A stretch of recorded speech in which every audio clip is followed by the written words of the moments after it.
तर नमस्कार मित्रांनो, RT 2026-27 मध्ये जे मुलं पात्र ठरवण्यात आलेले होते, म्हणजे पहिल्या राऊंडलाच लॉटरी लागली तेव्हा ज्यांचे सुद्धा नावं सिलेक्ट झाले होते ॲडमिशनसाठी, त्यांच्यासाठी 20 एप्रिल 2026 ही ॲडमिशनची शेवटची तारीख ठेवण्यात आलेली होती. आणि आज 20 एप्रिल 2026 आहे आणि आतापर्यंत जर आपण पोर्टलवरती जर बघितलं तर फक्त 30 ते 35% ॲडमिशन झालेले आहे. बाकीचे अजून डॉक्युमेंट व्हेरिफिकेशनमध्येच आहे. आणि याचं मेन कारण हेच आहे की डॉक्युमेंट व्हेरिफिकेशन लवकर होत नाही आहे. विशेष म्हणजे काय आहे ना मित्रांनो, की मागच्या वर्षी याच्या तुलनेमध्ये जास्त ॲडमिशन झालेले होते, जी तारीख देण्यात आलेली होती तेवढ्या तारखेपर्यंत. आणि सगळ्यात महत्त्वाची गोष्ट आहे की मागच्या वर्षी तर तुम्हाला डॉक्युमेंटसुद्धा अपलोड करायला नव्हते लागत फॉर्म भरते वेळेला, पण या वर्षीसाठी आता नियम बदलला होता की जे काही डॉक्युमेंट रिक्वायर्ड असणार आहे समजा तुमच्या कॅटेगरीनुसार ते तुम्हाला डॉक्युमेंट ऑलरेडी अपलोड करायला लागत होते पोर्टलवरती. म्हणजे सर्व पालकांकडे जवळपास डॉक्युमेंट रेडीच आहे, फक्त आता त्याचं व्हेरिफिकेशन होईल आणि ॲडमिशन होईल. आणि त्या प्रोसेससाठीच एवढा वेळ लागलेला आहे. आता वेटिंगमध्ये जे काही विद्यार्थी आहेत त्यांचे पालकवर्ग परेशान आहे की आम्ही अजून वाट बघायची आहे की आम्ही पाहिजे तिकडे दुसऱ्या शाळेमध्ये ॲडमिशन घेऊन टाकायचं आहे. काहीच कोणाला गोंधळ समजत नाही आहे. सध्या ही प्रोसेस खूप स्लो सुरू आहे. आता वेटिंगवाल्यांची दुसरी यादी नेमकं कधी येणार आहे या संदर्भामध्ये आपण थोडक्यात तर समजूनच घेऊ कधी येण्याची शक्यता आहे. पण बघा मित्रांनो, जर आपण बघितलं 1 लाखाच्या आसपास जे काही RTमध्ये ॲडमिशनसाठी जागा अवेलेबल होत्या त्यापैकी फक्त 30 ते 35 हजारच ॲडमिशन झालेले आहेत. आणि मित्रांनो 30-35 हजार ऐकायला थोडं मोठा आकडा वाटेल, परंतु यासाठी मित्रांनो 3000 प्लस शाळा आहेत.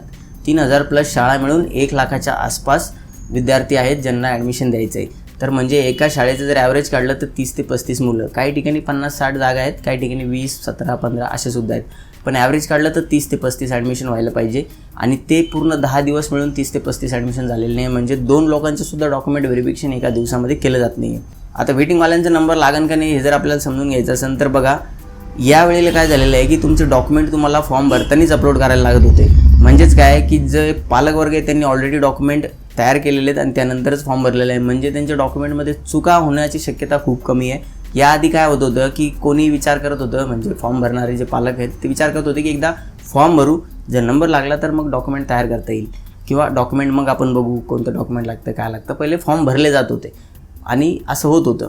पण यावर्षी काय झालं की फॉर्म भरायचं असेल तर हे डॉक्युमेंट्स लागणार आहे. खूप जास्त कडक नियम आले होते. जर तुम्ही रेंटनं राहत असाल तर तुमच्यासाठी जे ॲग्रीमेंट आहे ते आता बॉन्डवाला ॲग्रीमेंट चालत नव्हतं, म्हणजे चांगलं प्रॉपर रेंट ॲग्रीमेंट जे असतं ॲक्टनुसार ॲग्रीमेंट बनतं, एक साक्षीदार वगैरे लागतात त्यामध्ये, त्या प्रकारचं ॲग्रीमेंट लागत होतं. म्हणजे हे सर्व डॉक्युमेंट्स गरजेचे होते आणि त्यानंतरच फॉर्म भरलेले आहेत.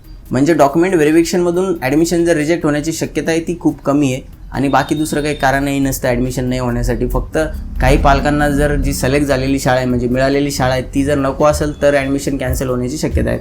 म्हणजे खूप कमी चान्सेस आहे की वेटिंगवाल्यांसाठी नंबर लागेल.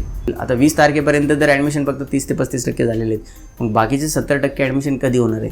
तर यासाठी बघा एक न्यूजसुद्धा आलेली आहे 2 दिवसाआधी लोकमतमध्ये 18 तारखेला की जी ॲडमिशनची तारीख आहे ती वाढवून आता पहिल्या यादीसाठीच जे विद्यार्थी आहेत त्यांच्यासाठीच 30 एप्रिल करण्यात आलेली आहे. तर 30 एप्रिलपर्यंत जर पहिल्याच यादीचे ॲडमिशन होत राहिले तर दुसरी यादी कधी येईल. दुसरी यादी एकदम दुसऱ्या दिवशीसुद्धा येत नाही, त्यासाठी अजून 3-4 दिवसाचा गॅप असतो आणि त्यानंतर यादी येते. म्हणजे वेटिंगवाल्यांसाठी जी यादी येण्याची शक्यता आहे ती आहे मे महिन्यामध्ये 5 तारखेच्या नंतर. जोपर्यंत जर तुम्ही वाट पाहू शकत असाल, वेटिंग लिस्टवाले जर असतील तुम्ही आणि तुम्ही वाट पाहू शकत असाल तर तुम्ही नक्की थांबा, पण यामध्ये काही लॉजिक नाही आहे थांबण्यामध्ये.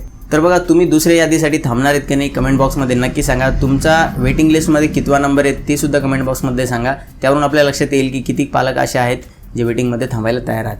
तर भेटूया मित्रांनो नवीन माहितीसह नवीन व्हिडिओमध्ये. तोपर्यंत धन्यवाद.